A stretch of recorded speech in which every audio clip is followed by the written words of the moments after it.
If you're interested in making videos, I'm going to show you the general setup so that way by the end of this video, you'll be able to make your own videos in style.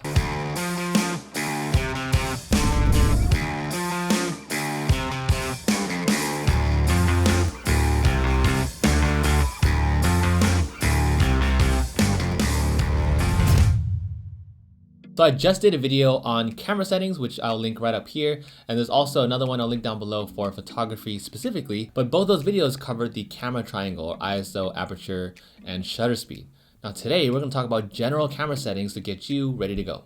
Now first, we're going to do some basic setup to get your videos looking and sounding amazing in camera. So today I'm showing you all these settings in the Canon 80D. So if you're shooting in Canon, that works out perfectly because it's generally the same across all Canon cameras. Now if not, don't worry. If you're shooting Nikon or Sony, these general principles still apply for when you're setting up your camera regardless. So the first thing you want to do is go ahead and switch your camera on to M for manual mode. And then aside from M, what I want you to do is take the most permanent marker you can possibly find and Sharpie out every other single setting that you have on here. Just kidding, please don't do that. And then switch your camera over to video mode. Now this is important and sometimes I forget that it's on photo mode because your camera settings and your menu settings, all of that slightly changes depending on which mode you're in. So make sure it's in video mode, hit menu, and then you're gonna go to the third tab, which has the wrench icon. Now this is the settings menu.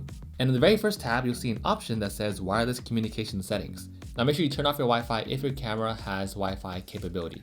Reason for that is because sometimes when you're attaching a microphone to your camera and your Wi-Fi is turned on, it'll create like these weird muffly sounds and has some weird noise and interference. So better to be safe, just turn off your Wi-Fi if you're filming. And then click one tab over to the second tab, or second sub tab at least, and then you'll go to auto power off. And I like to set that to 4 minutes. Now the reason why we're setting it to 4 minutes is because you don't want your camera to keep turning off when you're over here adjusting all the lights and everything else in your studio and you're constantly referring back to your camera to see whether or not it looks good. So 4 minutes is plenty of time for you to be able to see everything and make sure it looks all nice and ready to go. So we turned off our Wi-Fi. We set our auto power off to 4 minutes.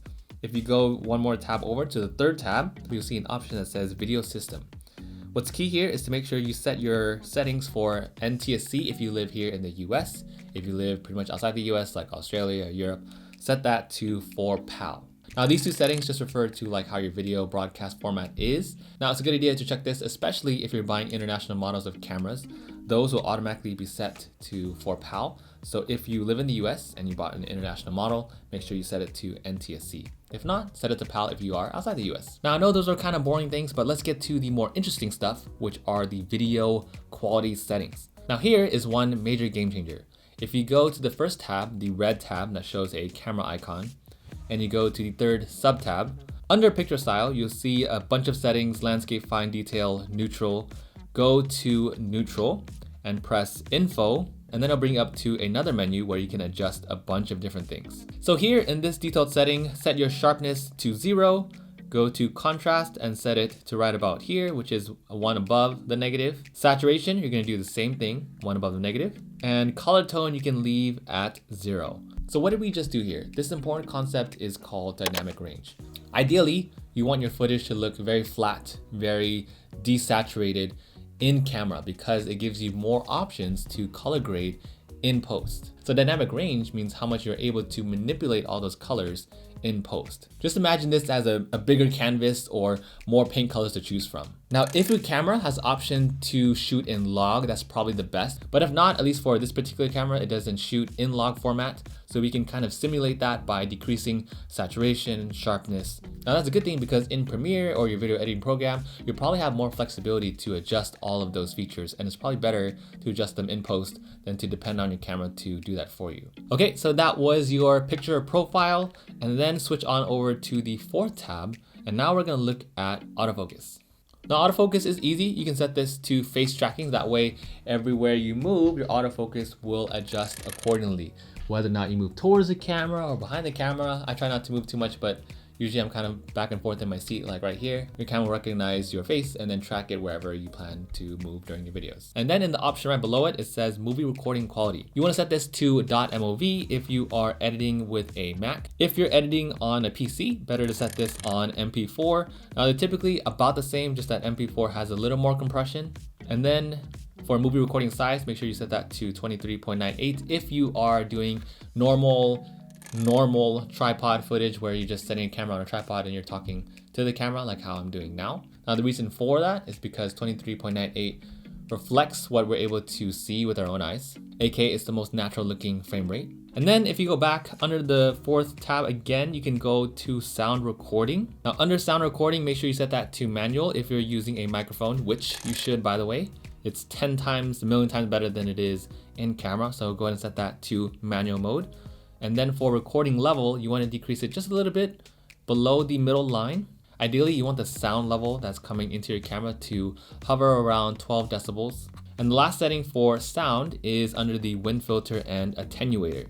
Now for this, if you're in a noisy area, you can leave attenuator on because then it'll decrease all that background noise. But if not, make sure you turn that off because then it's going to bring up all that background noise that you don't want to hear. And on top of that, it'll also lower your actual recording sound. And as a quick side note, make sure you always double check sound. So I would always recommend triple checking your microphone before you start recording. I would even record a little bit, export it to your computer, hear it out, throw an edit on there. And then if you're curious about the edit, I did it here in my Premiere tutorial. But yeah, listen to it real quick.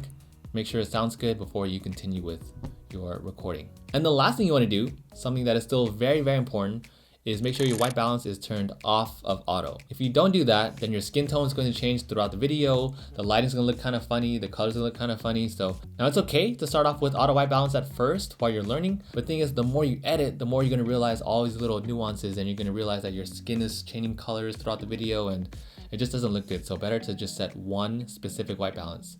And let me show you exactly how to do that. So one way you can do this is by pressing the start stop button, which will bring you to live view mode.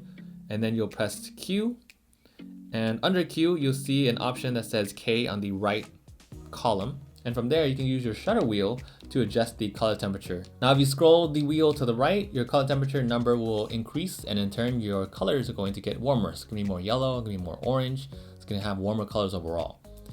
If you go to the opposite end and scroll the wheel to the left, your numbers are gonna get lower. So in turn, all the colors are going to get more blue, more cool colors.